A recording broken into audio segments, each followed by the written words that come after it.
नमस्कार साथियों, अवस्थी क्लासेस में आपका हार्दिक स्वागत और अभिनंदन। मित्रों, जैसा कि आपको पता है कि व्याकरण की चर्चा हम लोग आपके बीच में बारंबार करते आ रहे हैं। व्याकरण के टॉपिक्स में हम बात करें तो लगभग हमारी 2 यूनिट पूरी हो चुकी हैं।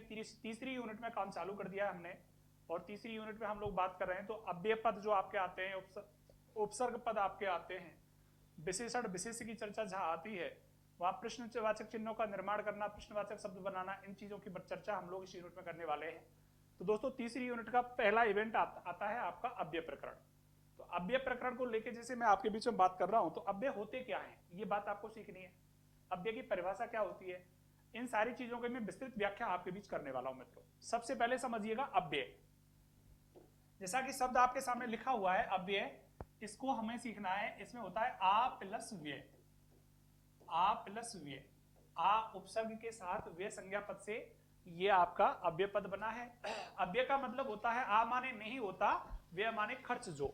इसका मतलब आ प्लस व्यय, और आ प्लस व्यय का मतलब होता है ना व्ययति इति, ना व्यय इति, सॉरी व्ययति इति, ना व्ययति इति, यानी कि जो खर्च नहीं होता है, जिसका हम लोग विभाजन नहीं कर सकते हैं, जिसका हम लोग शब्द रूप नहीं बना सकते हैं, जिसके हम लोग रूप परिवर्तित नहीं कर सकते हैं। कहने का मतलब वो यथा स्थिति में जैसा है वैसा का वैसा ही रहता है, उसको अपन अव्यय नाम देते हैं। अव्यय के लिए एक लक्षण बनता है दोस्तों, लक्षण का नाम है सदृशम त्रिषु लिंगेषु सर्वासु च विभक्तिषु सर्वेषु च वचनेषु यत ना व्यति तद अव्ययम।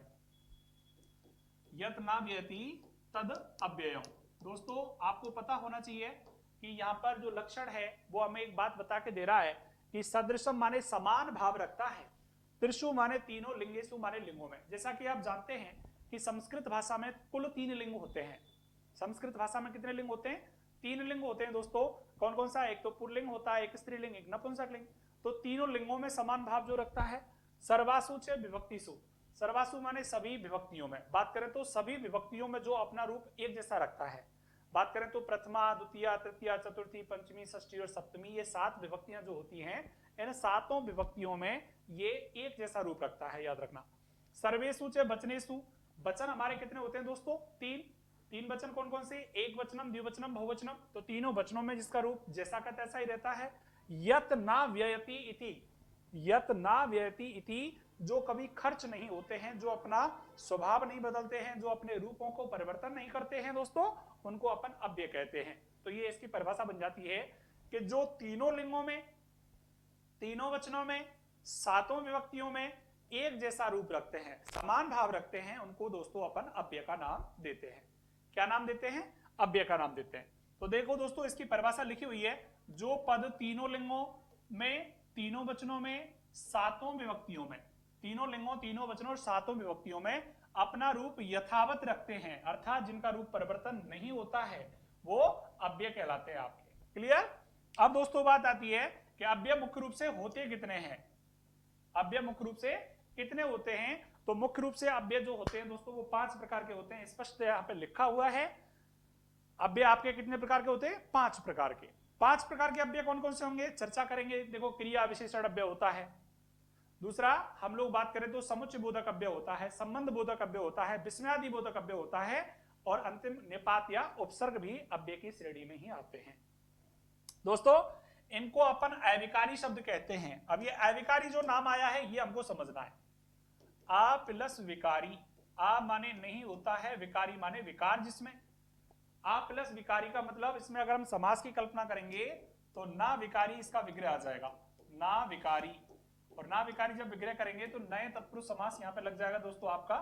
और नए तत्पुरुष समास यदि इसमें है तो सीधा सीधा मतलब है कि जो विकार को प्राप्त नहीं होता है, जो विकार को प्राप्त नहीं होता है, उसको अपन प्राप्त नहीं होता है, उसे हम लोग अविकारी नाम देते हैं दोस्तों। यानी कि जो विकार को प्राप्त नहीं होते उसको अपन अविकारी कहेंगे। अब जैसा कि मैंने अभी आपसे कहा था कि 5 प्रकार होते हैं, वापस से 5 प्रकारों को देखें एक बार। तो दोस्तों देखिए, ये 5 प्रकार आपके हो जाते हैं और 5 प्रकारों के नाम आपके सामने स्पष्ट लिख ही रहे। नाम है, नंबर 1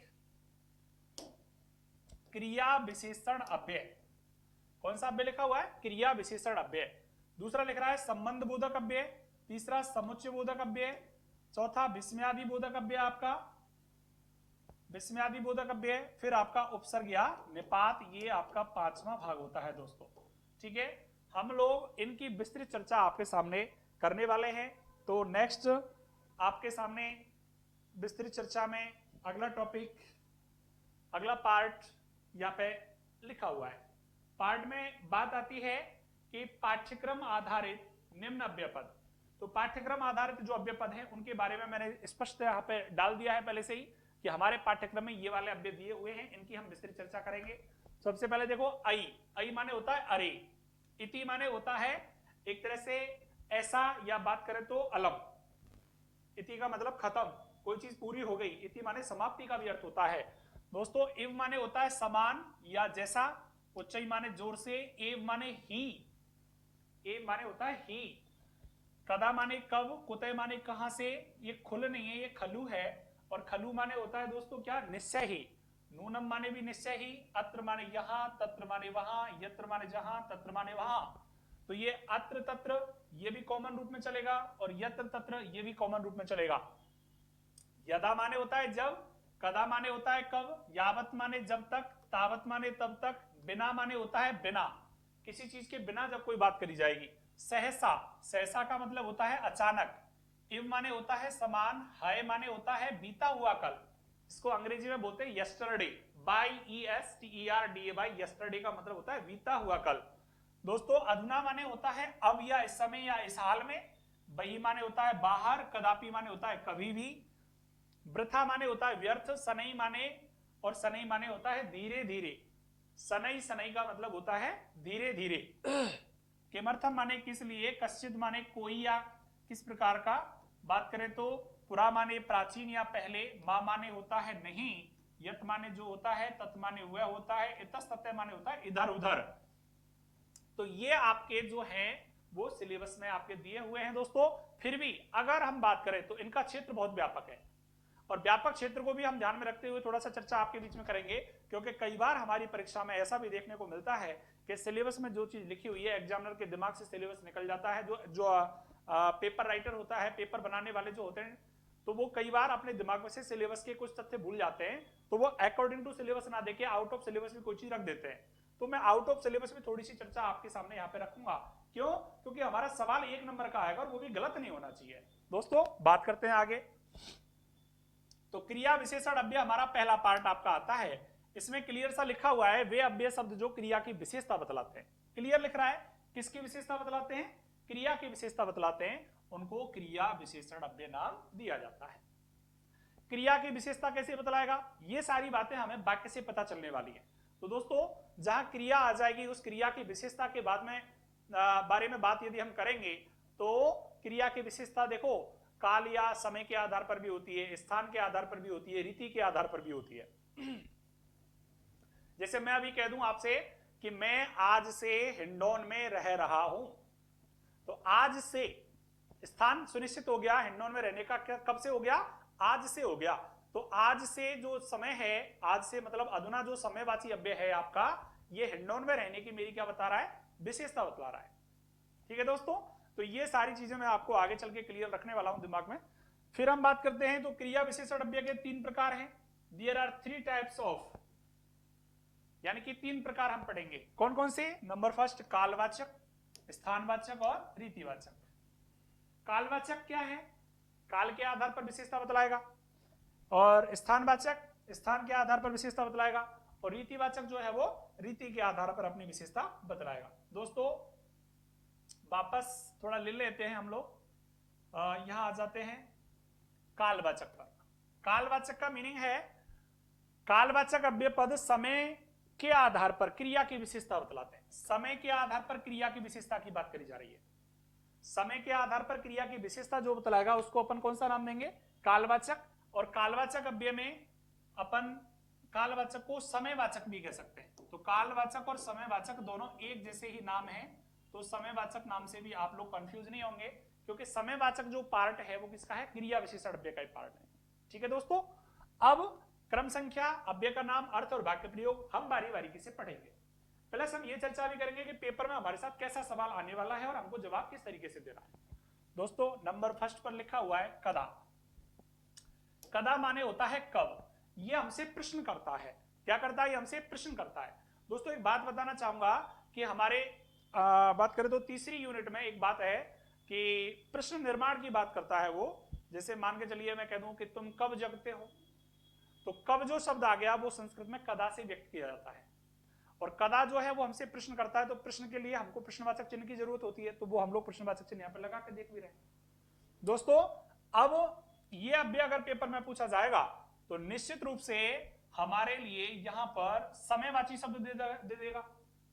समयवाची शब्द देगा तो हमसे पूछ सकता है कि किस प्रकार का अव्यय है, तो आपको जवाब देना है समयवाची या कालवाची अव्यय है। ठीक साहब। अगर मान के चलिए यहां पर खाली स्थान दे देता है और क्वेश्चन मार्क लगा देता है पीछे, और फिर आपसे पूछता है कि ऑप्शन में देखिए, जैसे मान चलो कदा, यदा, तदा, पुरा और इदानीम 4 दे दिया आपके लिए, तो कदा दे दिया, यदा तदा दे दिया, पुरा दे दिया और इदानीम दे दिया। तो आप कौन सा पढ़ोगे इसमें से? तो निश्चित रूप से कदा ही पढ़ा जाएगा। क्यों? क्योंकि इदानीम भी हम दे सकते हैं, इदानीम। तो कहने का मतलब जो सफिशिएंट जवाब होगा उस सफिशिएंट जवाब को लेके यहाँ पे बात करी जाएगी। मैं आपको पहले तो इन एक्सरसाइज के बारे में थोड़ा सा ज्ञान कराऊंगा, तत्पश्चात मैं अपनी तरफ से कुछ क्वेश्चन आपके लिए रख के चलूंगा। दोस्तों त्वम कदा पठसी, एक क्वेश्चन कर रहा है हमसे कि तुम कब पढ़ते हो। क्वेश्चन कर रहा है क्या? तुम कब पढ़ते हो, ऐसे प्रश्न कर दिया इसने हमसे। तो इसकी संस्कृत हो गई त्वम कदा पठसी। तो कब पढ़ते हो क्वेश्चन कर रहा है, तो कदा में से, यदा में से, तदा में से, कदा, तदा, यदा और सदा, ये 4 में दे देता हूं तो कौन सा आएगा जवाब? तो हम खाली स्थान पठसी क्वेश्चन मार्क लगा के यदा, कदा, तदा, सदा में 4 आपको देता हूं तो कौन सा आएगा? समयवाची की बात कर रहा है तो कौन सा आएगा? कदा ही आएगा, क्योंकि कदा अव्यय अपने आप में समय का प्रतीक है, ध्यान रखना। दोस्तों ये भी सदा, यदा, तदा भी समय के हैं, लेकिन सीधा सा यहाँ पर स्पष्टतः पूछा जा रहा है कि तुम कब पढ़ते हो। कब पढ़ते हो तो सब सर्वोत्तम जवाब जो होगा वो कौन होगा? कदा ही होगा। त्वम कदा ईश्वरम भजसी, तुम कब ईश्वर का भजन करते हो। अब यहां पर भी यदा, कदा, तदा, सदा 4 को दे दे तो निश्चित रूप से आपका सर्वोत्तम जवाब क्या जाएगा? कदा जाएगा। तो ये चीज आपको दिमाग में रखनी है, क्योंकि यहां पर कदा स्पष्टतया समय को मांग रहा है, और स्पष्ट समय की जानकारी के लिए आपको कदा को ही चिन्हित करना पड़ेगा। मित्रों यदा तदा, सेकंड नंबर आ जाओ। यदा तदा का मतलब होता है जब या तब। यदा मेघा वर्षंती, यदा मेघा वर्षंती तदा वर्षा कालम भवति। यदा मतलब होता है जब और तदा मतलब होता है तब। तो यानी कि जब मेघा वर्षंती यानी कि बादल बरसते हैं, तदा माने तब वर्षा कालम भवति, वर्षा काल होता है। तो यहां पर यदा का तदा से क्या होना चाहिए? मेल होना चाहिए वाक्य का। यानी कि जब किसान बीज बोता है तब वो फसल प्राप्त करता है। यदा कृषकः बीजम बपति तदा फसलम सस्यति, ऐसे करके हम बोलते हैं। अब एक मैं आपके लिए श्लोक गीता का बोल के देखता हूं। यदा यदा ही धर्मस्य ग्लानि भवति भारत अभ्युत्थानम अधर्मस्य तदात्मानं सृजाम्यहम्। तो दोस्तों ये गीता का श्लोक आपने अपने घरों में भी देखा होगा। कई बार हम लोग एक बहुत बड़ा वॉलपेपर लगवा लेते हैं अपनी दीवार पर, जिस पर 7 घोड़ों के साथ एक रथ होता है, जिस पर अर्जुन जो है कि वो खड़ा हुआ है गांडीव लेके और कृष्ण भगवान बैठे हैं सारथी बनकर। तो वहां ये गीता का एक मंत्र जो है वो देखने को मिलता है आपको उस वॉलपेपर में। यदा यदा ही धर्मस्य ग्लानि भवति भारतः अभ्युत्थानम अधर्मस्य तदात्मानं सृजाम्यहम्। मतलब जब जब हुए धर्म की हानि, बाढ़ई असुर अधम अभिमानी, तब तब धर प्रभु विविध शरीरा। और ये कहानी चौपाई आपको कई बार सुनने को मिली होगी कि जब जब अधर्म की हानि होती है, धर्म की हानि होती है और अधर्म को बढ़ावा मिलता है, जब धर्म की हानि होती है और अधर्म को बढ़ावा मिलता है, तब भगवान स्वयं साक्षात इस धरती पर अवतरित होते हैं। ऐसा किसमें कहा गया है? भगवान ने भगवत गीता में उपदेश किया है। किसके लिए? अर्जुन के लिए, कि हे विषादग्रस्त अर्जुन, तुम चिंता कतई नहीं करो कि जब धरती पर अधर्म को बढ़ाने वाले लोग बहुत हो जाते हैं और धर्म संकट में आ जाता है, तब मैं स्वयं अवतारित होता हूं। तो वो प्रसंग देते हैं कि यहां पर मैं कुछ नहीं करूंगा, क्योंकि मैं तो सिर्फ एक कारण मात्र हूं कि अधर्म के लिए जो लोग परेशानी पैदा कर रहे हैं, सॉरी, धर्म के लिए जो लोग परेशानी पैदा कर रहे हैं, अधर्म को बढ़ा रहे हैं, मुझे उन लोगों को निपटाना है, बशर्ते माध्यम मात्र मैं हूं और काम करने वाला कोई और है। तो दोस्तों यही, तो यहां यदा और यहां तदा दोनों स्थान पर रिक्त स्थान दे देगा पेपर में, और फिर आपके लिए ऑप्शन में देगा क्या, कदा, यदा, तदा, पुरा, इदानीम। तो आपको क्या करना है, यदा तदा करना है, क्योंकि यहां पर एक वाक्य दूसरे वाक्य का पूरक है। यदा वर्षा कालम भवति तदा मेघा वर्षन्ति, ऐसे नहीं, यदा मेघा वर्षन्ति तदा वर्षा कालम भवति। इसका मतलब जब मेघ बरसते हैं तो ही वर्षा काल आता है। नेक्स्ट हम बात करते हैं पुरा माने पहले, तीसरा बात कर रहे हैं पुरा माने पहले। तो पुरा एकस्मिन् माने एकः वृद्धः निवसति, पुरा माने बहुत पहले, एकस्मिन् माने एक, बने माने वन में, एकः वृद्धः निवसति एक वृद्ध महिला रहती थी। तो दोस्तों एक वन में एक वृद्ध महिला रहती है, सॉरी, अब रहती है तो यहां रहती है नहीं आएगा, ये टाइपराइटर के मिस्टेक से हो गया है, यहां अनिवसत आ जाएगा, अनिवसत। पूछिए क्यों, क्योंकि यहां पर पुरा जो है वो निश्चित रूप से भूतकालिक अव्यय है, ये भूतकाल का अर्थ दे रहा है, ये भूतकाल की संज्ञा को बता रहा है, भूतकाल के समय को बता रहा है, तो भूतकालिक क्रिया ही यहां पर लगेगी। ये क्रिया की थोड़ी सी यहां पर मिस्टेक हो चुकी है, कोई नहीं सर। पुरा एकस्मिन् मने एका वृद्धा अनिवसत, अर्थात प्राचीन काल में एक वन में एक वृद्ध महिला निवास किया करती थी। तो दोस्तों यहां पर ये पुरा की जगह खाली स्थान दे देगा और वहां ऑप्शन रखेगा कदा, इदानीम, अधुना, संप्रति। तो बताओ जवाब क्या आ जाएगा, क्योंकि कुछ अव्यय जो हैं वो वर्तमान कालिक होते हैं, इसमें कुछ होते हैं भूतकालिक और कुछ होते हैं भविष्यकालिक।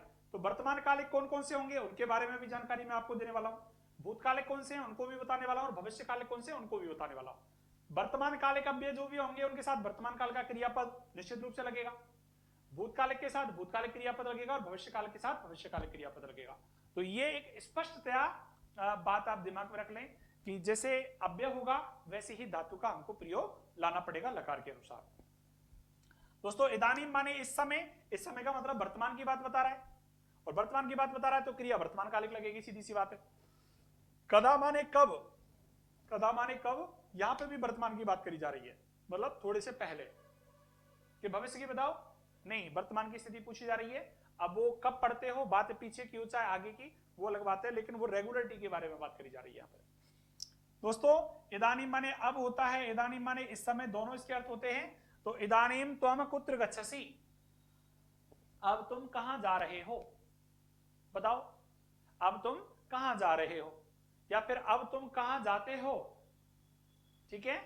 तो ऐसे करके इदानीम से मतलब हो गया अब या इस समय की बात कर रहा है, मतलब प्रेजेंट स्थिति को बता रहा है, और प्रेजेंट स्थिति के अनुसार यहां पर वर्तमान काल की ही क्रिया लगी हुई है। दोस्तों अगला हमारा अव्यय आता है अधुना। अधुना का मतलब अब या इस समय। तो देखो पेपर में आपके लिए एक तो इनसे पूछेगा अर्थ, और एक पूछेगा वाक्य देके उसमें सही से अव्यय का निर्धारण करना। तो देखो अर्थ आपके सामने स्पष्ट लिखे हुए हैं और वाक्य प्रयोग मैं आपको बता रहा हूं। मैं चाहता तो इस टॉपिक को बहुत शॉर्ट लिख सकता था आपके लिए, सीधा सीधा अव्यय लिख देता, उनके अर्थ लिख देता और कहानी खत्म। लेकिन ये प्रयास मैंने खुद के स्वयं मतलब नोट्स बना के दिए थे इनको, और उसमें ये चीजें मैंने बहुत अच्छे तरीके से लिखी हैं इनके लिए। तो टाइपराइटर भैया ने ये सब कुछ टाइप किया है, तब जाके आपको बहुत अच्छे तरीके से मैं आपको शब्द करके दे रहा हूं। दोस्तों अधुना, अधुना माने अब या इस समय, सेम अर्थ है, देखो यहां और यहां पे कोई परेशानी नहीं है। तो अधुना अहम संस्कृतम पठामि, अधुना माने इस समय, अहम माने मैं, संस्कृतम माने संस्कृत को, पठामि माने पढ़ रहा हूं। और यदि मैं पढ़ा रहा हूं की बात करूंगा तो पाठयामि लिखना पड़ेगा मुझे। यानी कि यदि मैं करता हूं कि अब मैं संस्कृत पढ़ा रहा हूं तो अधुना अहम संस्कृतम पाठयामि लिखना पड़ेगा, अधुना अहम संस्कृतम पाठयामि। तो अब मैं संस्कृत पढ़ा रहा हूं अर्थ आ जाएगा। और यदि मैं कहता हूं अधुना अहम संस्कृतम पठामि तो अर्थ आ जाएगा अब मैं संस्कृत पढ़ रहा हूं। ठीक है दोस्तों, नेक्स्ट संप्रति अर्थ में चलेंगे हम। संप्रति को लेकर बात करें तो देखिए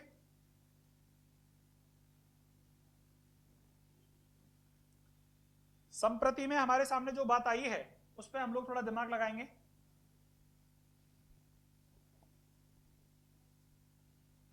दोस्तों संप्रति का मतलब भी अब या इस हाल में होता है। संप्रति का मतलब क्या है? अब या इस हाल में। तो संप्रति से व्यायामम ना करोति, संप्रति का मतलब होता है इस हाल में वह व्यायाम नहीं करता है। मान के चलिए इस हाल में अर्थ लगा लेंगे तो उस व्यक्ति की कोई स्थिति ऐसी है कि वो व्यायाम करने की अवस्था में नहीं है, तब इस हाल में अर्थ आ जाएगा। और जैसे मैं कहता हूं अब वो व्यायाम नहीं करता है, मतलब वो किसी कार्य में इतना बिजी हो गया है कि व्यायाम करने को समय नहीं है। तो निश्चित रूप से संप्रति दोनों अर्थों का प्रतीक आपको बन जाता है। तो संप्रति आपका वर्तमान कालिक है इसलिए क्रिया वर्तमान कालिक आ गई, अधुना वर्तमान कालिक है इसलिए क्रिया वर्तमान कालिक आ गई। तो ये चीज आपके दिमाग में आ जानी चाहिए मित्रों। अब हम लोग आगे बात करेंगे। नेक्स्ट देखिए अगला हमारा आता है 7वां नंबर, यदा कदा, जब कब। यदा कदा का मतलब होता है जब कब। सीता स्व पुत्रम द्रष्टुम यदा कदा आगच्छति। थोड़ा जूम कर लेता हूं।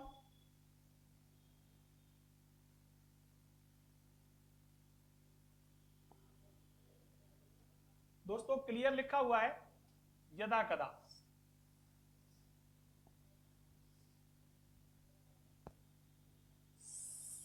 इसका मतलब हो गया जब कब सीता स्वपुत्रम द्रष्टुम यदा कदा आगच्छति। सीता जब कभी अपने पुत्र को देखने के लिए आ जाती है। तो यहां पे यदा कदा को खालिस्तान देके सवाल कर सकता है, तो आपको देखते हुए चलना है।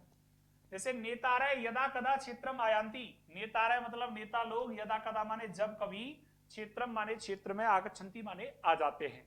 तो नेता लोग जब कभी कहा जाते हैं क्षेत्र में आ जाते हैं। तो ये चीज यदा कदा की बात आ गई यहां पर भी। दोस्तों आपको वाक्य का हिंदी अनुवाद करना आना चाहिए। यदि आप वाक्य का हिंदी अनुवाद करना जान रहे हैं तो लेस मात्र भी दिक्कत नहीं आएगी आपको अव्यय निर्धारण करने में। और यदि हिंदी अनुवाद करने में दिक्कत है तो फिर आपको जुगाड़ चलाना ही पड़ेगा। और वो जुगाड़ कौन सा? जो मैं आपको चला के दे रहा हूं कि उनमें से 4 अव्यय आएंगे, चारों अव्ययों को सेट करके देखना है, जो एकदम सार्थक अर्थ की तरफ जाएगा वही हो जाएगा इसका जवाब। यावत तावत माने जब तक तब तक, यावत वृष्टि न भवती तावत सस्यम न पकती। क्लियर लिखा हुआ है। वर्षा काल का मौसम निकल के गया है अभी दोस्तों, आगे हमारा शीतकालीन सत्र चलने वाला है। तो दोस्तों यहाँ पे एक बात निकल के आ रही थी क्या, कि हम लोग किसान हैं और किसान हमारे भारतवर्ष में कृषि कार्य जब करता है तो वो टोटल वर्षा आधारित कृषि होती है हमारे यहाँ, मतलब मानसून पर निर्भर होती है हमारी खेती। और मानसून पे खेती निर्भर होने के कारण हमारे यहाँ की खेती को मानसून का जुआ कहा जाता है। ठीक है, जैसा कि आप जानते होंगे। तो दोस्तों मानसून का जुआ इसलिए कहा जाता है कि यहाँ पे अगर बारिश अच्छी हो गई फसल अच्छी हो सकती है, और ज्यादा अच्छी हो गई फसल खराब भी हो सकती है, और कम रह गई तो भी फसल खराब हो सकती है। तो यहां लिख रहा है कि यावत वृष्टि ना भवती, जब तक वर्षा नहीं होती है, तावत माने तब तक, सस्यम ना पकती मतलब फसल नहीं पकती है। तो यावत तावत जब तक तब तक का भाव जहां आ जाएगा वो अब सेट हो जाएगा। खालिस्तान यहां भी दिया जाएगा, खालिस्तान यहां भी दिया जाएगा। ये दोनों खालिस्तान के पद देके आपसे अव्यय का सवाल कर सकता है। ये बात आपको दिमाग में रखनी है। दोस्तों नेक्स्ट हम बात करेंगे आगे। अगला हमारा टॉपिक है नेक्स्ट 9वें नंबर पर बिना। बिना का मतलब होता है बिना, मतलब अभाव में। बिना का मतलब अभाव से भी होता है। क्लियर लिख रहा है जीवनम विभवम बिना, मतलब बिना वैभव के जीवन कोई नहीं है। अगर मनुष्य को जीवन जीना है अच्छे से तो उसको वैभवशाली जीवन जीना जरूरी है। और अगर आदमी के पास वैभव नहीं है, वैभव का मतलब धन दौलत मान प्रतिष्ठा सम्मान वगैरह नहीं है, तो उस व्यक्ति का जीवन कुछ भी नहीं है। तो दोस्तों यहां पर जीवनम विभवम बिना, यहां बिना आ जाएगा। हाय माने बीता हुआ कल, ये भूतकाल का अर्थ देने वाला है, आपको क्लियर बता रहा हूं। हाय हो गया, परई हो गया, परई हो गया, ये भूतकालिक होते हैं। तो भूतकालिक अव्यय में हम लोग बात करेंगे तो निश्चित रूप से एम है विद्यालम ना आगच्छाम, आगच्छामी कर दिया है, ये आगच्छम होना चाहिए। थोड़ा सा मिस्टेक है, देखो कर देते हैं उसको सही। आगच्छामी की जगह आगच्छम करना है इस तरीके से। एम है विद्यालम ना आगच्छम, इसका मतलब मैं कल विद्यालय नहीं आया। अतः मन अतम नियम लगाएंगे। हालांकि मैं धातु रूपों की बात बाद में करूंगा, तब बताऊंगा इनको कि कैसे कैसे धातु रूप बनाने होते हैं। आप कहते हैं इस बात को नहीं सोचें कि कैसे गुरुजी तुम तो बदल देते हो, तुम्हें तो आते होंगे, हमको तो आता ही नहीं है। तो भैया बिल्कुल चिंता को विषय ना है, हम लोग जब पढ़ाएंगे का धातु प्रकरण, लकार प्रकरण, तो निश्चित रूप से वहां पे आपको सिखा के देंगे कि भैया देखो वर्तमान काल में तो ऐसे रूप बनाने, भूतकाल भविष्यकाल मतलब लट लोट लंग लट लिट बिजलिंग, इसमें आपको क्लियरली बनाने का तरीका आपको अलग अलग से बता दिया जाएगा, कतई परेशान नहीं होगा। बीता हुआ कल जिसको अंग्रेजी में बोलते हैं यस्टरडे, यस्टरडे। तो दोस्तों यस्टरडे में जब हम बात कर रहे हैं तो अद्य मंगलवासरे अस्ति मान के चलिए, आज तो मंगलवार नहीं है ना, आज बार क्या है, गुरुवार, तो अद्य गुरुवासरे अस्ति है बुधवासरे आसी। बैक कैसे ही आएगा पेपर में, जैसे हम तो इसी को ले लें कि अद्य खालिस्तान मंगलवासरे अस्ति खालिस्तान भौमवासरे आसी। तो बेटा क्लियर आपको आ जाना है, एक एक विकल्प में दो दो अव्यय दिए हुए होंगे, यहां से खालिस्तान करके पूछेगा, तो वर्तमान कालिक में तो अद्य जुड़ता है, ध्यान रखना, और यदि भूतकालिक क्रियापद लग रही है तो है जुड़ेगा, और यदि भविष्यकालिक क्रिया लग रही है तो स्वयं जुड़ेगा। ये भी आपको बता दूं, देखो अद्य माने तो होता है आज, और है माने होता है बीता हुआ कल, और स्वयं माने होता है आने वाला कल, जिसको अपन बोलते हैं टुमारो, टुमारो बोलते हैं इसको बोलते हैं यस्टरडे, इसको बोलते हैं टुडे। तो दोस्तों इसमें आपको वर्तमान कालिक क्रिया का प्रयोग करना है, यहाँ भूतकालिक का करना है और यहाँ भविष्यकालिक का करना है, ठीक है। अब आगे की बात पे चलते हैं दोस्तों, क्लियर, खालिस्तान आपको समझ में आ गए, भूतकालिक क्रिया तो यहाँ भूतकालिक अव्यय आएगा, यहाँ वर्तमान कालिक क्रिया तो यहाँ वर्तमान कालिक अव्यय आ गया। अब हम लोग बढ़ते हैं नेक्स्ट नंबर 11 पर, और 11 नंबर हमसे क्या कह रहा है देखिए,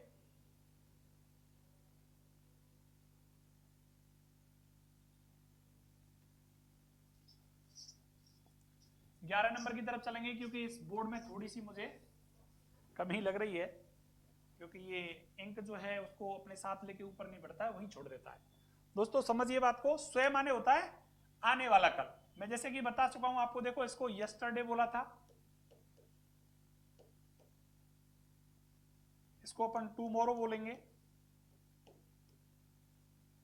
तो दोस्तों आने वाले कल में जैसे मैंने लिखा अद्य मंगलवासरे अस्ति, आज मंगलवार है, स्वयं बुधवासरे भविष्यति, स्वयं माने आने वाले कल में, मतलब आने वाले कल में बुधवासरे भविष्यति मतलब बुधवार होगा, क्लियर समझ में आ गया। जैसे मैं कह दूं अद्य गुरुवासरे अस्ति, आज गुरुवार है, कल क्या होगा बताओ, तो स्वयं शुक्रवासरे भविष्यति, शुक्रवार होगा, ठीक है दोस्तों।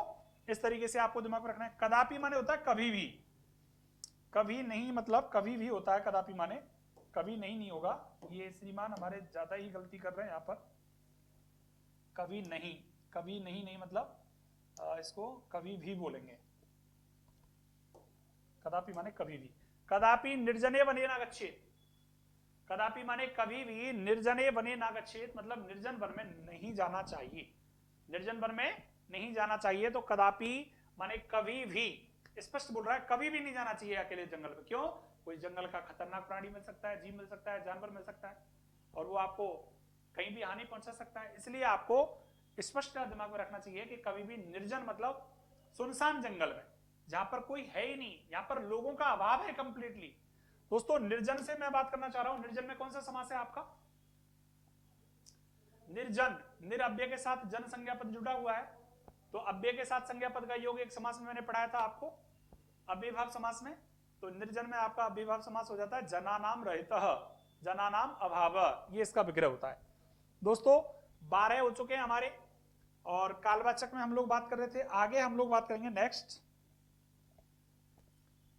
अगले इवेंट में 13वां नंबर लेके। अद्य माने होता है आज, अद्य मंगलवासरे अस्ति मतलब आज मंगलवार है, अगर मंगलवार का दिन है तो मंगलवार है, आज गुरुवार है तो अद्य गुरुवासरे अस्ति, शुक्रवार है तो अद्य शुक्रवासरे अस्ति, मतलब जो दिन जिस दिन है उस दिन अद्य का प्रयोग किया जाएगा।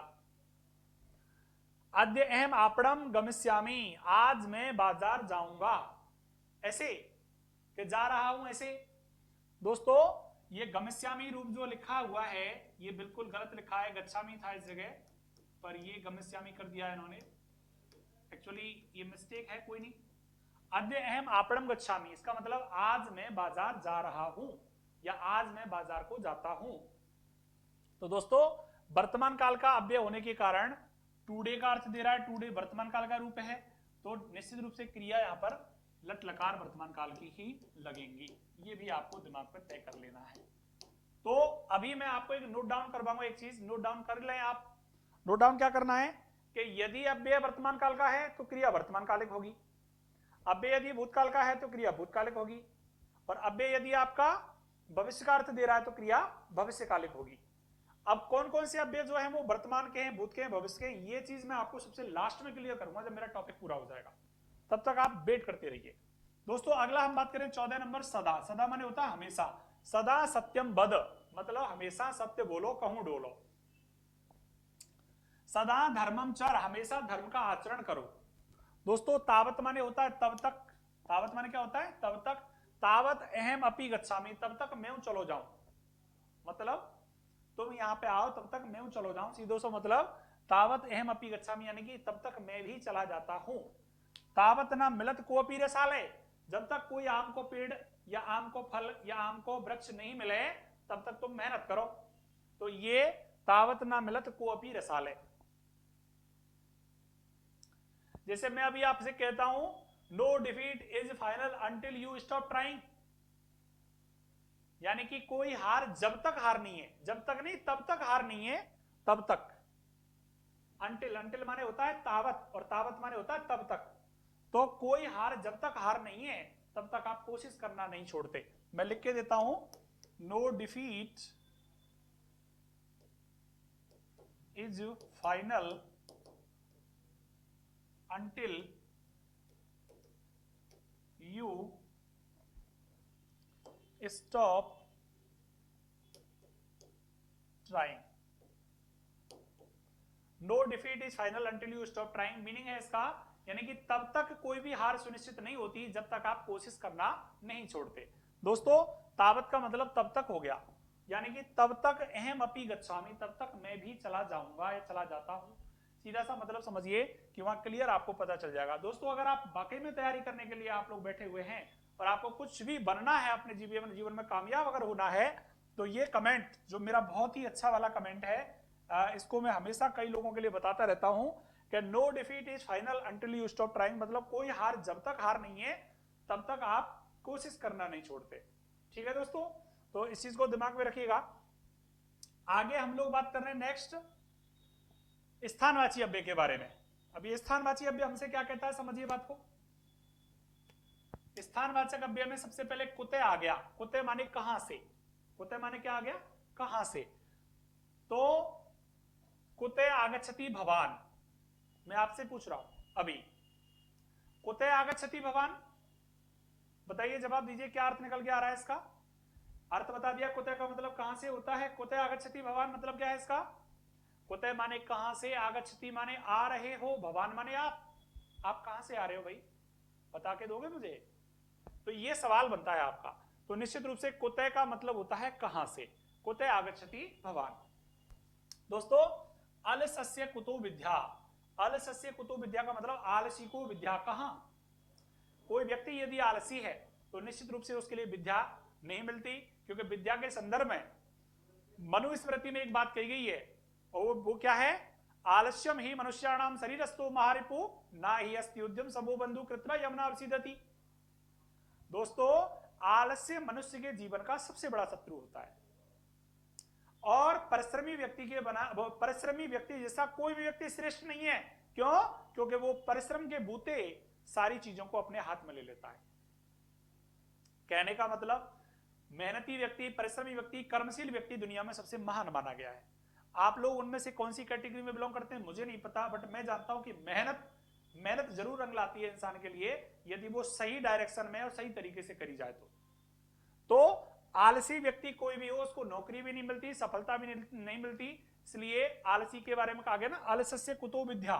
ये सूक्ति भी है जो कि आपके पेपर में कई बार पूछी भी जाती हैं सूक्तियां, आप सूक्ति वाले प्रकरण को लेके भी यहां पर सवाल कर सकते हैं। अलस्य कुतो विद्या। दोस्तों कुत्र, कुत्र माने होता है कहां, भवान कुत्र गच्छति, भवान कुत्र गच्छति, आप कहां जा रहे हो भाई, स्थान पूछ लिया आपसे। मान के चलिए आप लोग अपने घर से निकले, बैग वैग तैयार कर लिया और बस घर वाले पूछ रहे हैं कहां चल दिए भैया, तो कारण तो बताना पड़ेगा, स्थान को नाम भी बताना पड़ेगा, कहां जा रहे हो, अवस्थी क्लासेज में जा रहे हो या फिर भरतपुर जा रहे हो या जयपुर जा रहे हो, जहां कहीं जा रहे हो स्थान तो बता के जाना पड़ेगा आपको। तो सीधी सी बात है, भवान कुत्र गच्छति, आप कहां जा रहे हो। तस्य गृहम कुत्र वर्तते, उसका घर कहां है। जैसे कोई व्यक्ति किसी से पूछ रहा है कि यार मुझे फलाने के घर जाना हो, भैया ताको घर कहाँ पे, तो सीधा सीधा संस्कृत आएगी तस्य गृहं कुत्र वर्तते, उसका घर कहाँ है, तो ये कुत्र स्थान के बारे में बात कर रहा है, यानी कि प्लेस, ये प्लेस पूछ रहा है आपसे। यत्र तत्र मतलब जहां तहां, यत्र नार्यस्तु पूज्यन्ते रमन्ते तत्र देवता, यत्र एतास्तु न पूज्यन्ते तत्र सर्वा फला क्रिया। ये बहुत अच्छी सूक्ति है, ये भी एक सूक्ति मैंने यहां पर आपके लिए लिखी है, पेपर में कई सारी सूक्तियां आपसे पूछी जाती हैं तो इसको भी आप लोग नोट डाउन कर लीजिएगा। यत्र नार्यस्तु पूज्यन्ते रमन्ते तत्र देवता, खालिस्तान देके बात कर सकता है, यत्र में खालिस्तान दे दिया, तत्र में खालिस्तान दे दिया, और भरना क्या है आपको ऑप्शन में दे दिया, अत्र तत्र, यत्र तत्र, यदा कदा, सदा तदा, बताओ क्या भरोगे, यत्र तत्र आएगा।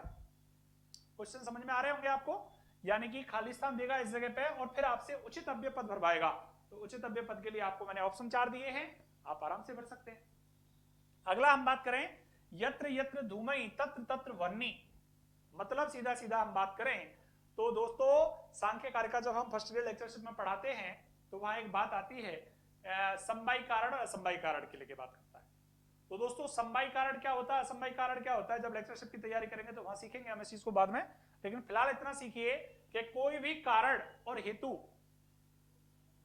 की बात यहां पे आ रही है। देखो ये कपड़ा जो मैंने पहने हुआ है, ये कपड़ा सफेद रंग का है, तो निश्चित रूप से इसमें सफेद तंतु का इस्तेमाल किया गया होगा। इस कपड़े का निर्माण किया तो कपड़ा ही इसका उत्तरदायी नहीं है, इसका उत्तरदायी तंतु है, तंतु।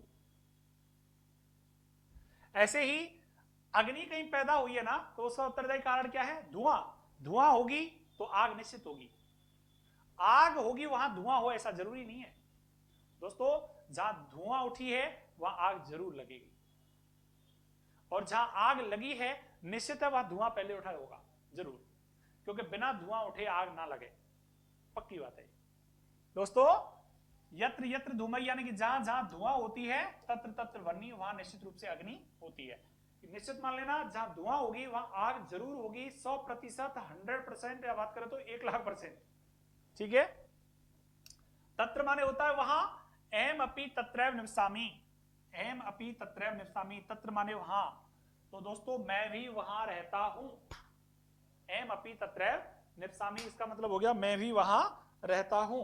दोस्तों आगे हम बात करें बही, और बही माने होता है बाहर, और बाहर को लेके हम बात करें ग्रामात बही एकह विद्यालय अस्ति, गांव के बाहर एक विद्यालय है, ये बाहर की लोकेशन बता दी। जैसे नगरात बही एकह चिकित्सालय अस्ति, नगर के बाहर एक चिकित्सालय है, तो गांव से बाहर, नगर के बाहर, जैसे मैं तो घर के बाहर भिखारी है तो गृहात वही भिक्षुका अस्ति, घर के बाहर भिखारी है। तो दोस्तों ये चीज दिमाग में रखनी है। वर्षा काले गृहात बही ना गच्छेत, वर्षा ऋतु में घर से बाहर नहीं जाना चाहिए। दोस्तों अगर मैं कह दूं भूकंप काले गृहात बही गच्छेत, यहां पे तो ना लिख रहा है वर्षा काल में घर से बाहर नहीं जाना चाहिए, और मैं कह दूं भूकंप काले गृहात बही गच्छेत, इसका मीनिंग क्या हुआ बताओ, भूकंप काल में घर से बाहर जाना चाहिए। क्यों, अगर घर में रहे ना तो दीवार मकान छत गिर जाएगी, हम लोग रह जाएंगे, पता ही नहीं चलेगा, खेलते खेलते निकल जाएगा टाइम, भगवान को प्यारे हो जाएंगे। दोस्तों वर्षा काल में घर से बाहर नहीं जाना चाहिए, तो आप बही को लेके बात कर सकते हैं। बही एक स्थान विशेष को बताता है, और बही अव्यय के साथ पंचमी विभक्ति प्रयोग आना है, यानी कि बही जहां लग रहा होगा उससे पहले वाला शब्द पंचमी का होगा। तो देखो बही से पहले ग्रामात पंचमी का है, बही से पहले गृहात पंचमी का है, तो बही अव्यय के योग में पंचमी विभक्ति अपादान कारक प्रयोग में लाया जाता है, ऐसा आप अपने दिमाग में सेट कर लें। अगर नहीं ध्यान रहता है कारकों में चर्चा कर लूंगा। दोस्तों इते माने यहां से, इधर से, इस दिशा में, तुम इते नागच्छ, तुम इधर मत जाओ, तुम इते नागच्छ का मतलब हो गया तुम इधर मत जाओ। इदानीम एव इते के आगच्छत, इदानीम एव का मतलब, इदानीम एव का मतलब इधर ही, इस समय ही, इते के आगच्छत अचानक कौन आ गया है, इदानीम एव इते के आगच्छत, इदानीम एव का मतलब अब ही यहां कौन आया, अभी यहां कौन आया, इदानीम एव का मतलब हो गया अभी, अभी यहां कौन आया, तो ये इसका अर्थ आ जाएगा। दोस्तों ततः का मतलब होता है वहां से, तब या उसके बाद। तो ततः से मम गृहम आगच्छत, ततः का मतलब होता है वहां से मम गृहम आगच्छत, वो मेरे घर आया। जैसे कोई व्यक्ति है किसी स्थान विशेष से बात कर रहा है, तो ततः से मम गृहम आगच्छत का मतलब वहां से वह मेरे घर आया। से ततः दूरम आगच्छत, वह वहां से दूर चला गया। दूर आगच्छत मतलब गया, वह वहां से दूर गया। तो दोस्तों ये आपके स्थानवाचक अव्यय हो गए। अब इसमें हम बात करें अत्र को लेकर, तो अत्र माने होता है यहां। रात्रौ अत्र के आगच्छति, अत्र का मतलब यहां की बात कर रहा है, दिस प्लेस। दिस प्लेस का मतलब अत्र हो गया, दैट प्लेस का मतलब तत्र हो गया। रात्रौ अत्र के आगच्छति, रात्रि में यहां कौन आया या रात्रि में यहां कौन आता है, क्वेश्चन करे आपसे कोई, तो अत्र माने यहां हो गया, खाली स्थान दे देगा ऑप्शन में। जैसे मान के लिए देखो इस शब्द को लेके बात करें, इस वाक्य को लेके, रात्रौ खाली स्थान क आगच्छति,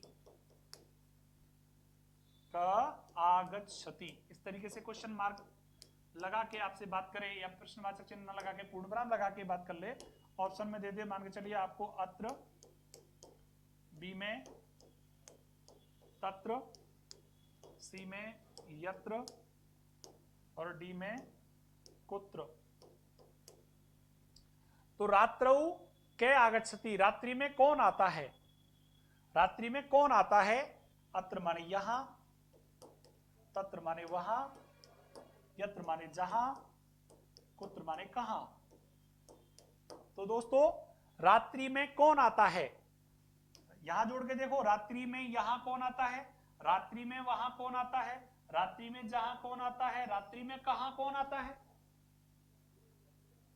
तो सर्वोत्तम जवाब क्या होगा, सर्वोत्तम जवाब होगा अत्र। हालांकि मिलते जुलते से लगेंगे, लेकिन बच के चलना है, सही का निर्धारण करना है।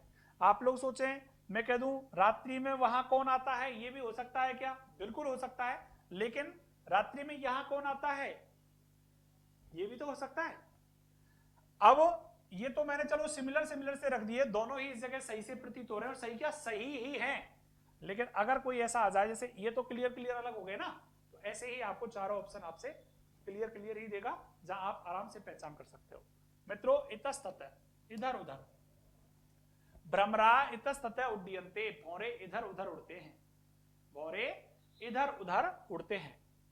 काकः इतस्ततः जलार्थम अभ्रमत्, कौआ इधर उधर जल के लिए भ्रमण करता है, क्या करता था। देखो यहां अभ्रमत आया हुआ है, भूतकालिक क्रिया है, तो दोस्तों कौए ने जल के लिए इधर उधर भ्रमण किया, कौआ जल के लिए इधर उधर घूमा। अगला हम बात कर रहे हैं नंबर 10 पे, पुरः पुरतः पुरस्तात्, इसका मतलब पहले या सामने होता है।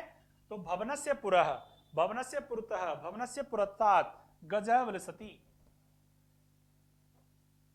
मतलब भवन के आगे, गजह माने हाथी, विलसती माने सुशोभित होता है, यानी भवन के आगे, भवन के आगे या भवन के सामने हाथी सुशोभित होता है।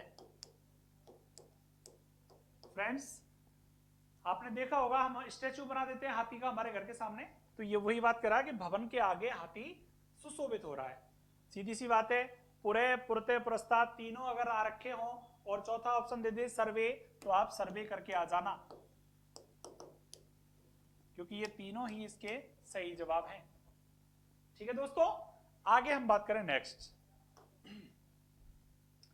अब हम बात करते हैं रीतिवाचक अव्यय को लेकर। रीतिवाचक का मतलब जो रीति के आधार पर शब्द की क्रिया की विशेषता बतलाता है। संबंध बोध क्रिया विशेषण में पहला हमने स्थानवाची या कालवाची पढ़ा था, तो वो काल या स्थान के आधार पर बता रहा है। दूसरा हमने पढ़ा मित्रों, सेकेंडली आपका पढ़ा था, सेकेंडली पढ़ा था, एक सेकंड मेरे दिमाग से स्लिप हो रहा है, ये स्थानवाची पढ़ा था, तो स्थानवाची को लेकर बात हो गई। स्थानवाची का मतलब स्थान की बात कर रहा है। रीतिवाचक का मतलब अब रीति की बात करेगा, और रीति का मतलब क्या है कि मुख्य अवस्था, मतलब कैसी अवस्था में बात करी जा रही है। तो रीति के आधार पर जो क्रिया की विशेषता बतलाते हैं उनको रीतिवाचक अव्यय कहा जाएगा। तो दोस्तों रीति में देखिए, जैसे एक है अपि, अपि का मतलब होता है भी।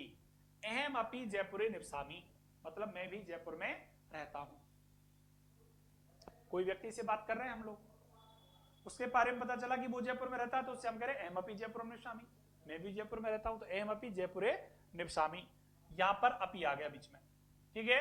अहम अपि गच्छामि, तुम जा रहे हो तो मैं भी जा रहा हूं। मतलब रीति का मतलब सामने वाले के अनुसार जवाब देना है।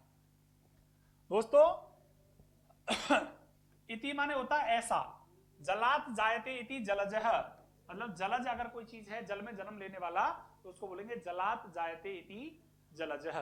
दोस्तों मननात् त्रायते इति मंत्रः, मतलब मनन करने से जो हमारी रक्षा करता है उसको अपन मंत्र बोलते हैं।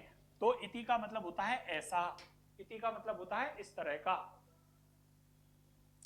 अब यदि मैं कह दूं आपसे जलात जायते खालिस्तान लगा के जलज लिख दूं, तो ऑप्शन में दे दूं आपके लिए इति दे दूं, यत्र दे दूं, कुत्र दे दूं, तत्र दे दूं, अपि दे दूं, बताओ कौन सा करोगे? भाई सीधा सा है, जलात जायते खालिस्तान जलज है, तो यत्र नहीं होगा, कुत्र नहीं होगा, तत्र नहीं होगा, अपि नहीं होगा। क्यों नहीं होगा? क्योंकि ये तीनों के तीनों यहां तक स्थानवाची हैं।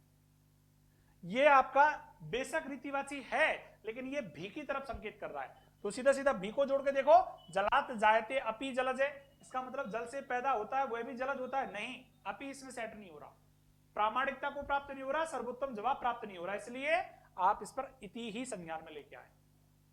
ठीक है मित्रों, आगे नेक्स्ट मैं बात करता हूं एव माने ही। एव माने ही तो अहम सत्यम एव वदामी, तो देखो दोस्तों मैं इसको लिख दूं अहम सत्यम खालिस्तान वदामी। ऑप्शन नंबर ए में लिखूं मैं एव, ऑप्शन नंबर बी में लिखूं मैं सदा, और सी में लिखूं मैं सर्वदा, और डी में लिखूं मैं सर्वे। बताइए अहम सत्यम खालिस्तान बदामी, तो बताओ सही जवाब क्या आएगा? एम सत्यम सदा वदामी, एम सत्यम सर्वदा वदामी, एम सत्यम एव वदामी, या सर्वे? बताओ सही जवाब क्या आएगा? अगर हम लोग इनमें से भी सही जवाब छांटे तो सबसे ज्यादा सही जो है वो तो सत्यम एव शब्द को ही बनाने वाला जवाब होगा। अगर मान के चलिए हम इसको थोड़ा दूसरे तरीके से सोचें तो एम सत्यम सदा वदामी नहीं होगा। क्यों? क्योंकि सदा पहले आता, सत्यम बाद में आता, तब जाके सेट होता। एम सदा सत्यम वदामी, इसका मतलब मैं हमेशा सत्य बोलता हूं। एम सर्वदा सत्यम वदामी, ये सत्य बाद में होता, खालिस्तान यहां होता, तब जाके हम सर्वे विकल्प रख सकते थे, लेकिन फिर वो एम से मैच नहीं करता। इसमें यदि हम लोग इस अहम सत्यम खालिस्तान बदामी करता हूं तब तो एब ऑप्शन सही जाएगा, सर्वे नहीं होगा। और यदि इसी को मैं बदल दूं अहम खालिस्तान सत्यम बदामी, तो फ्रेंड्स यहां पर सदा भी सही आ जाएगा, यहां पर सर्वदा भी आ जाएगा, ये दोनों ही आपके फिट हो जाएंगे। ठीक है, इस तरीके से भी आपको दिमाग में रखते हुए चलना है। अच्छा मित्रों, आगे बात कर रहा हूं।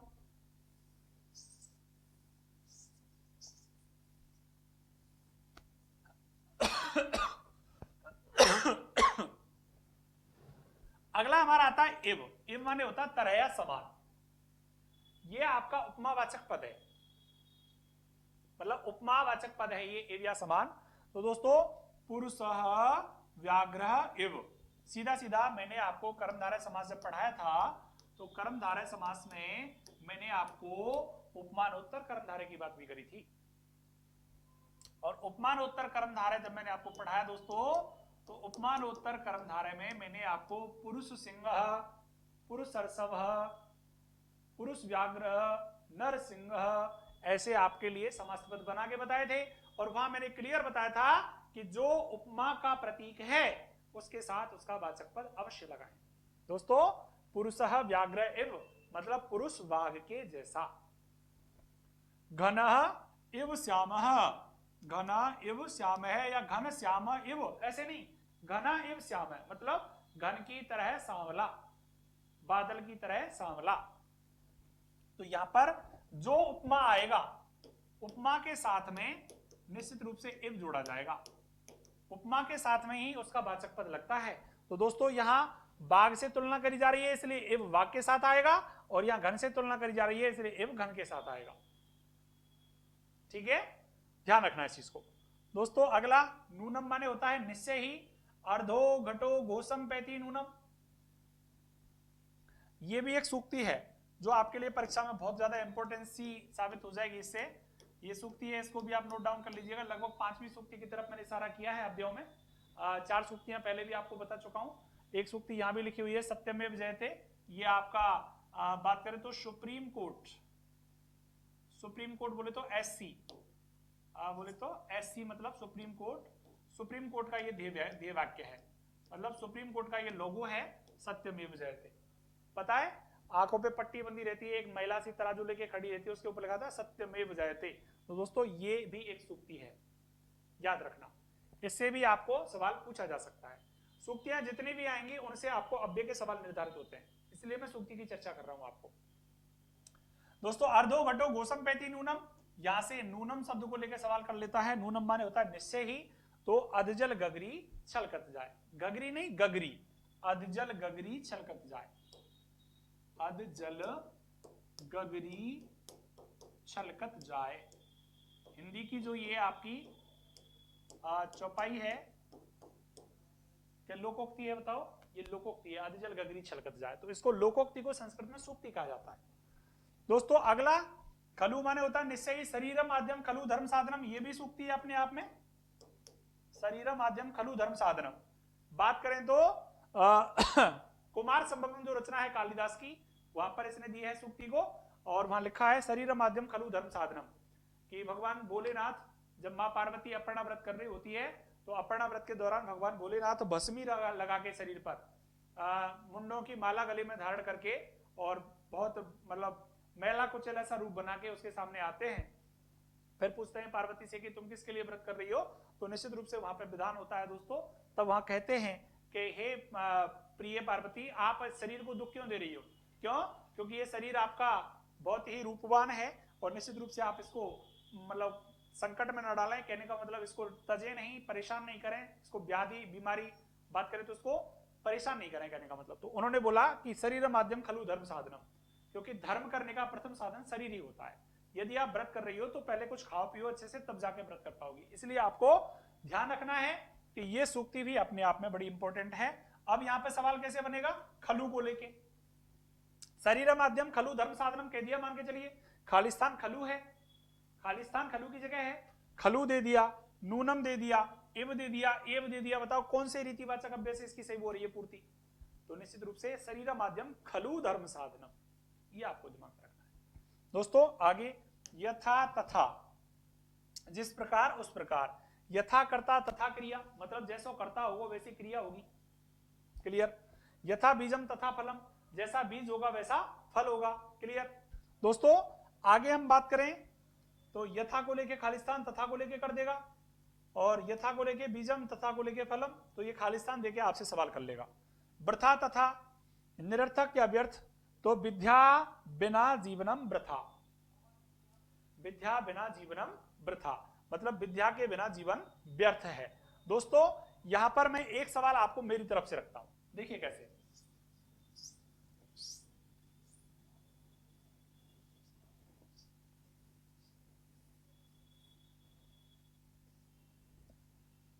सवाल है हमारा,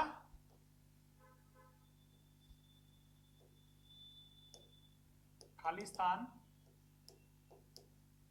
वृष्टि समुद्रेषु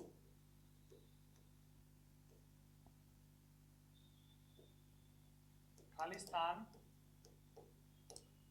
तृप्तस्य भोजनम, खालिस्तान दीवो दिवापी च,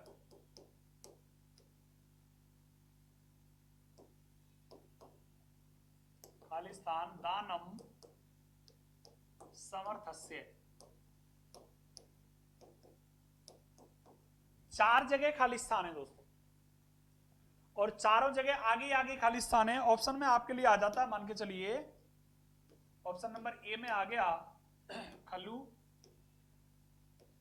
ऑप्शन नंबर बी में आ गया नूनम, सी में आ गया आपका किल, और डी में आ गया आपका वृथा। बताओ दोस्तों शुद्ध जवाब क्या होगा? सीधा सा समझिए, प्रश्न को नोट डाउन अवश्य कर लें कॉपी में, क्योंकि जब आप ये सुन रहे हो तो इसको नोट डाउन किए बिना समझ में आना नहीं है ये। तो खालिस्तान वृष्टि समुद्रेशु तृप्तस्य भोजनम दीवो देवापि च दानम समर्थस्य। अब इन चारों में केवल एक अव्यय ऐसा है जो चारों की पूर्ति करेगा। खलु जोड़ो, खलु माने निश्चय होता है, खलु वृष्टि समुद्रेशु खलु तृप्तस्य भोजनम खलु दीवो देवापि च खलु दानम समर्थस्य। बिल्कुल नहीं हो रहा। खलु माने होता है निश्चय ही। अर्थ को समझो, फिर बात करेंगे हम लोग। खलु माने हो गया निश्चय ही। अब निश्चय ही इसका अर्थ है दोस्तों, तो फिर इससे बात निकल के क्या आ रही है कि निश्चय ही वृष्टि होनी चाहिए समुद्रेशु माने समुद्रों में, निश्चय ही समुद्रों में बरसात होनी चाहिए। समुद्रों में बरसात को क्या मतलब भैया? अरे समुद्र तो पहले ही पानी से भरे हुए हैं, फिर वहां बरसात की क्या जरूरत है? तो इसका मतलब खलु नहीं होगा। नूनम माने निश्चय ही होता है, इसलिए इसका भी अर्थ नहीं जाएगा। दोस्तों किल माने भी निश्चय ही होता है, इसका भी अर्थ नहीं जाएगा। वृथा माने होता है व्यर्थ। सही जवाब क्या है? वृथा वृष्टि समुद्रेषु वृथा तृप्तस्य भोजनम वृथा दीवो दिवापि च वृथा दानम समर्थस्य। दोस्तों इन चारों पंक्तियों में आपको जो अव्यय उपयुक्त अव्यय भरना है वो आएगा वृथा। इसका मतलब वृथा वृष्टि समुद्रेषु, समुद्र में वर्षा होना व्यर्थ है। वृथा तृप्तस्य भोजनम, जो व्यक्ति पहले से धापा हुआ है, जिसका पेट पहले ही भरा हुआ है, उसको भोजन कराना व्यर्थ है। वृथा दीवो दिवापि च, दिन में सूर्य का प्रकाश बहुत ज्यादा होता है तो दिया जलाना व्यर्थ है। और वृथा दानम समर्थस्य, जो समर्थ व्यक्ति है उसको दान देना भी व्यर्थ है। तो ये आपको वृथा अव्यय से यहां पे पहचान हो जाएगी। मैं समझता हूं कि अव्यय के लिए इससे बढ़िया उदाहरण हो ही नहीं सकता कोई। दोस्तों आगे बात करते हैं। नेक्स्ट हम लोग वृथा तथा में बात करी थी, विद्या बिना जीवनम वृथा, अर्थात विद्या के बिना जीवन व्यर्थ होता है। बिल्कुल क्लियर है, क्योंकि विद्या अगर नहीं है मनुष्य के जीवन में तो उसका जीवन बिल्कुल ही व्यर्थ है। दोस्तों आगे सनई माने होता है धीरे, गजय सनई सनई चलती, मतलब हाथी धीरे धीरे चलता है। हाथी धीरे धीरे चलता है।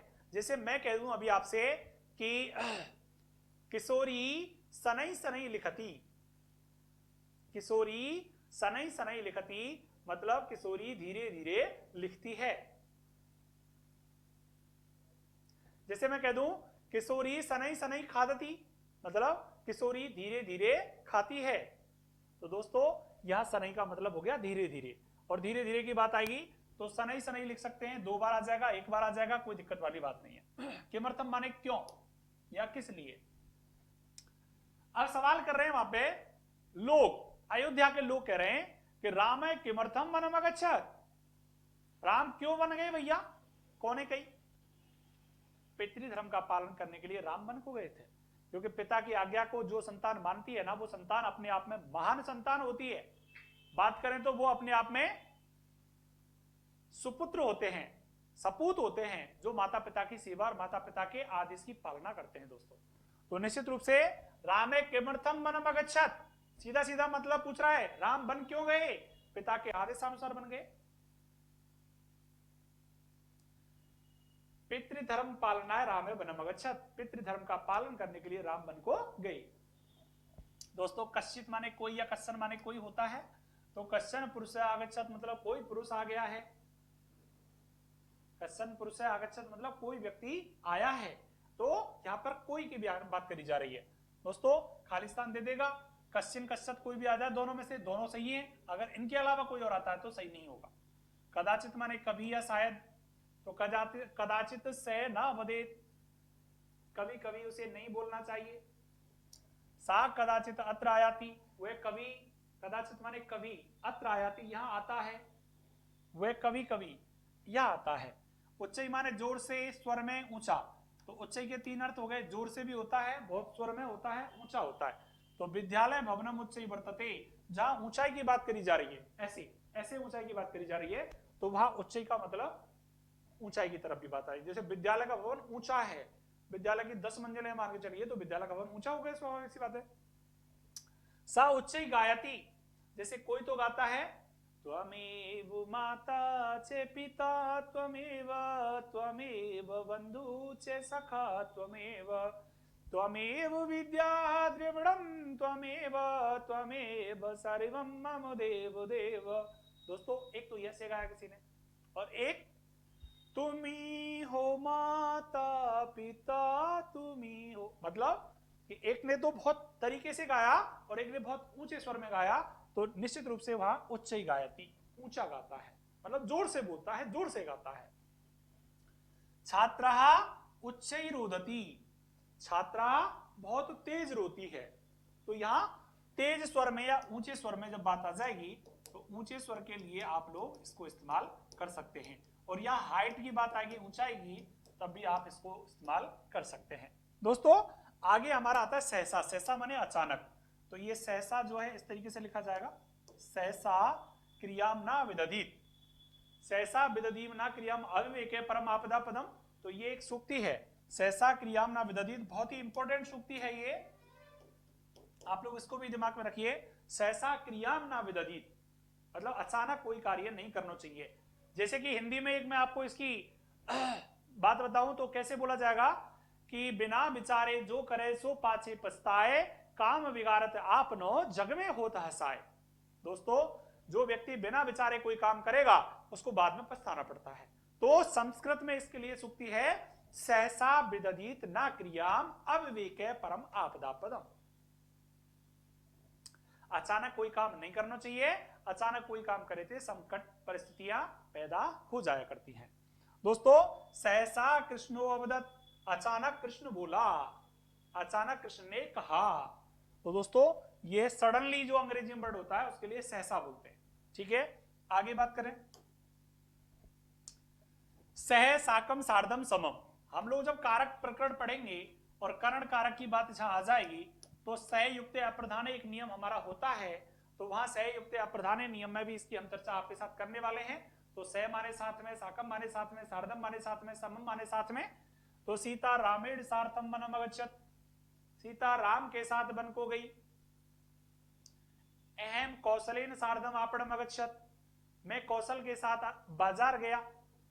तो दोस्तों जिसके साथ, जैसे पिता पुत्र्या, पिता पुत्र्या सार्धम देवालयम गच्छति, पिता पुत्री के साथ देवालय जाता है, मंदिर जाता है। तो यहां आपके सामने ये चारों के चारों जो अव्यय हैं वो साथ में अर्थ दे रहे हैं, और निश्चित रूप से यहां पर तृतीय विभक्ति लगेगी। जैसे रामेण साथ, जिसके साथ जाएगा व्यक्ति उसमें तृतीया का विधान किया जाएगा। मां माने होता है नहीं, मां रोधी पुत्री, मतलब ए मेरी बेटी, हे पुत्री, हे पुत्री मत रो,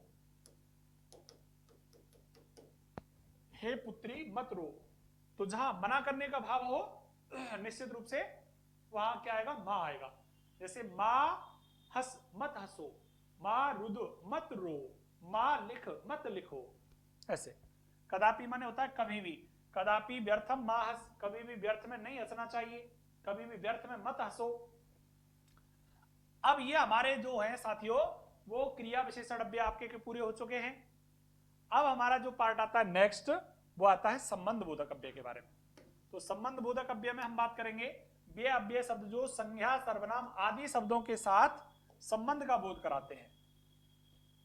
संबंध बोधक सेकंड पार्ट आपका आ जाता है, और संबंध बोधक में बात आ रही है वे अव्यय शब्द जो संज्ञा के साथ सर्वनाम के साथ संबंध स्थापित करते हैं, उनको अपन संबंध बोधक अव्यय मानते हैं। संबंध बोधक अव्यय बात करें, जैसे कि यहां सेंटेंस लिख रहा है नगरस्य मध्ये एक चिकित्सालय वर्तते, तो नगर के बीच एक चिकित्सालय है। तो नगर और चिकित्सालय के बीच में संबंध स्थापित कौन कर रहा है, मध्य। नगर और चिकित्सालय के बीच संबंध कौन बता रहा है, मध्य बता रहा है, जो हमसे क्या कह रहा है कि नगर के बीचों बीच एक चिकित्सालय है, तो मध्य जो है वो संबंधवाचक अव्यय हो गया। विद्यालये समीपे राजमार्गे अस्ति,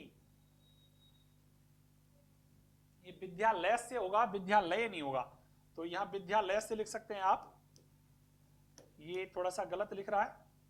विद्यालयस्य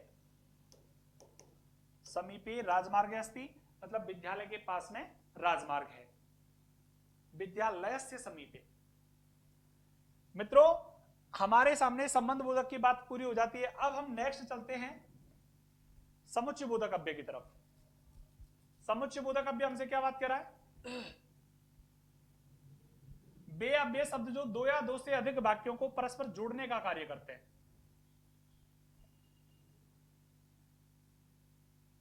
वे अव्यय शब्द जो दो या दो से अधिक वाक्यों को जोड़ने का कार्य करते हैं उनको अपन समुच्चय बोधक कहेंगे। क्या कहेंगे? समुच्चय बोधक। दोस्तों, समुच्चय बोधक में चे आ जाएगा, वह आ जाएगा, अथवा आ जाएगा। तो देखो, जैसे हमने आपके लिए कहा था क्या कि हम लोग समास पढ़ा के आए थे, द्वंद्व समास हमने पढ़ा था। द्वंद्व समास में इतरेतर द्वंद्व समास हमने पढ़ा था। तो इतरेतर द्वंद्व समास में हमने हर जगह चे का प्रयोग बताया था आपको। जैसे माता पितरौ, माता चे पिता चे, राम लक्ष्मणौ, राम चे लक्ष्मणस्य, ऐसी बातें हमने करी थी। तो दोस्तों, रामस्य लक्ष्मणस्य कथयते भ्रातरा वावाम, ये शब्द जो लिखा हुआ है ये है भ्रातरा वावाम।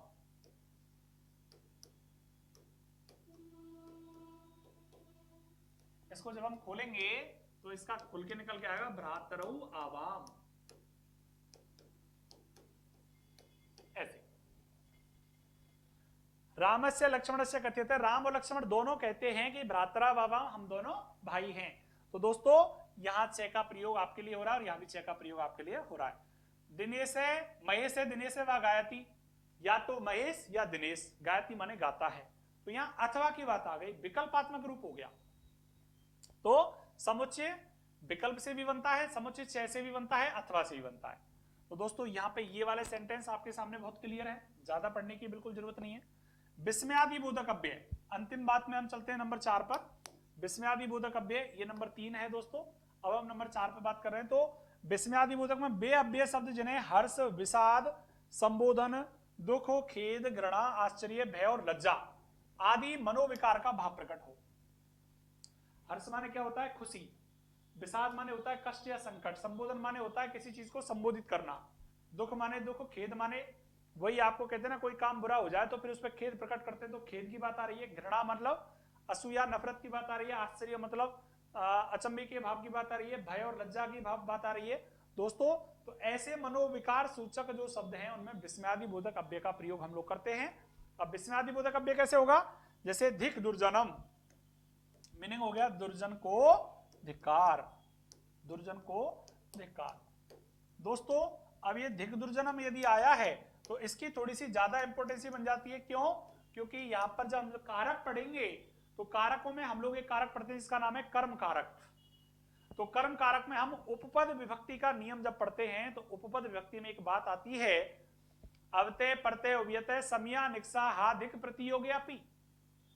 तो इतने सारे अव्यय जो मैंने बोले हैं, इन अव्ययों के योग में द्वितीय विभक्ति कर्म कारक लगता है दोस्तों।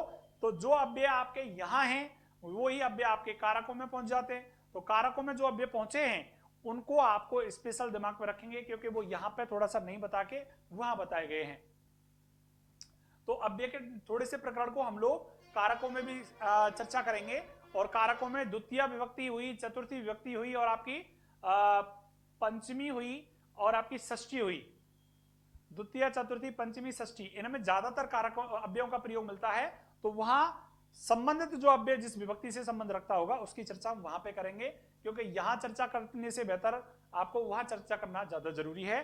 क्योंकि पेपर में आपको दोनों चीजें इस तरीके से पढ़ानी है मुझे कि यहां की बात यहां समझ में आए और वहां की बात वहां समझ में आए। इसलिए मैंने कुछ अव्ययों को पीछे कारकों के लिए संभाल के रखा हुआ है। तो बाद में भी चर्चा करने वाला हूं कुछ अव्ययों की। दोस्तों, अब हमारा आ गया आ स्वयं मृतासी।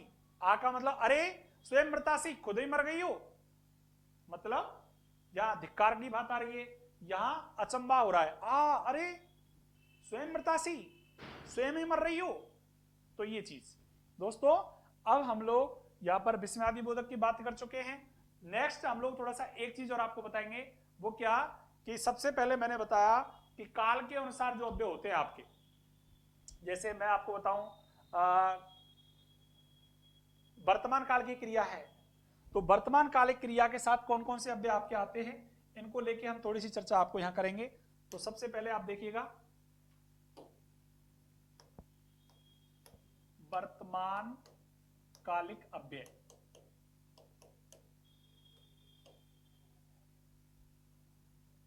वर्तमान कालिक अव्यय दोस्तों अध्य है, इदानीम है, संप्रति है,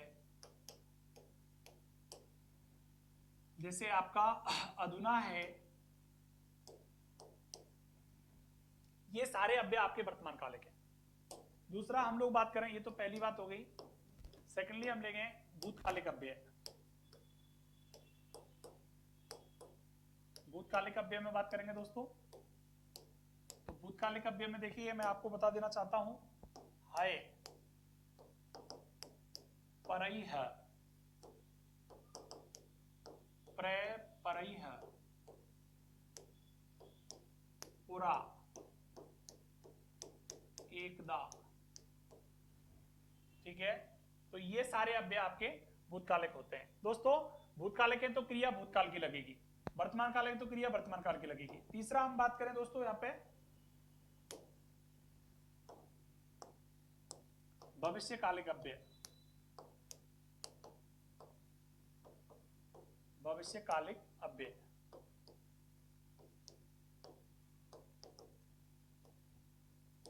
वे अव्यय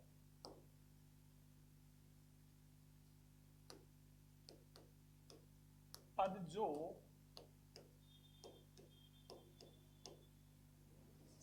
एक सेकेंड, इसमें स्वे आ जाएगा,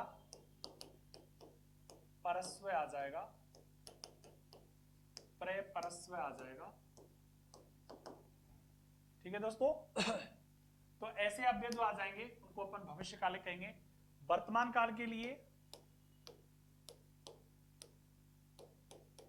वर्तमान कालिक अव्यय के लिए जो क्रिया होगी वो वर्तमान कालिक क्रिया होगी।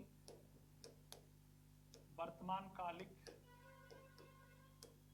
लट लकार की क्रिया का प्रयोग करेंगे। सेकेंडली दोस्तों भूतकालिक जो अव्यय होंगे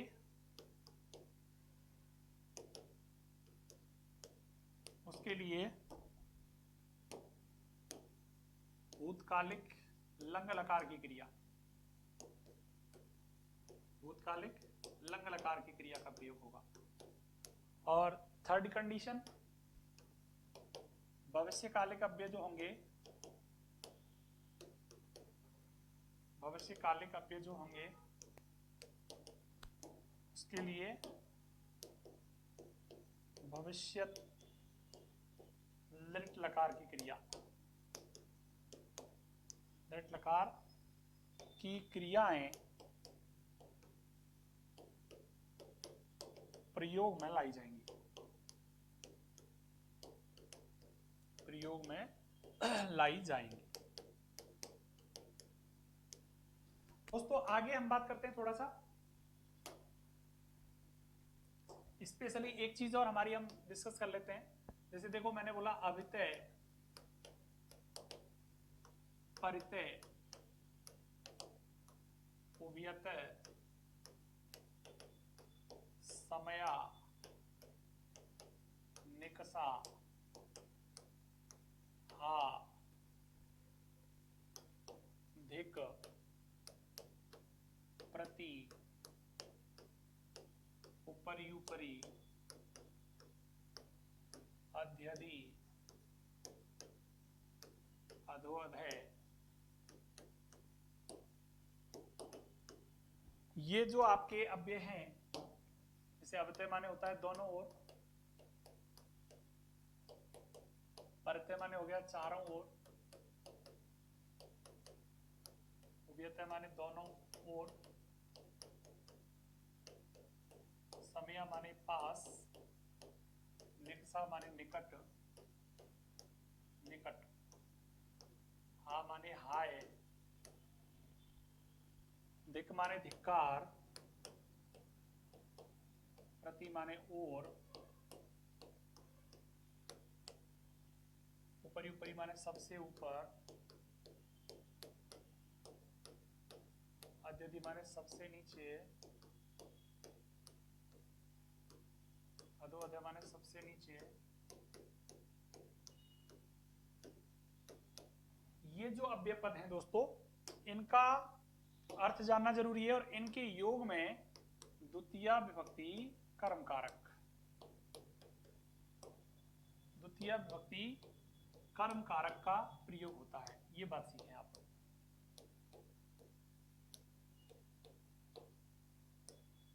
प्रयुक्त होगा। ठीक है साथियों, ऐसे ही मैं थोड़ा सा और बता देता हूं आपको। सहसाकम सार्धम समूह का मैंने बता दिया, तृतीया लगती है वहां पर। आप लोग इसमें थोड़ा सा और देखिए, जैसे नमः, नमः माने नमस्कार,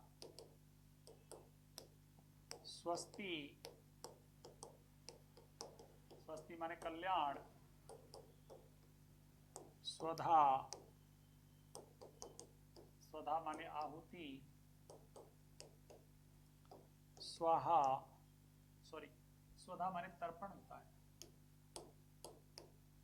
स्वाहा माने आहुति।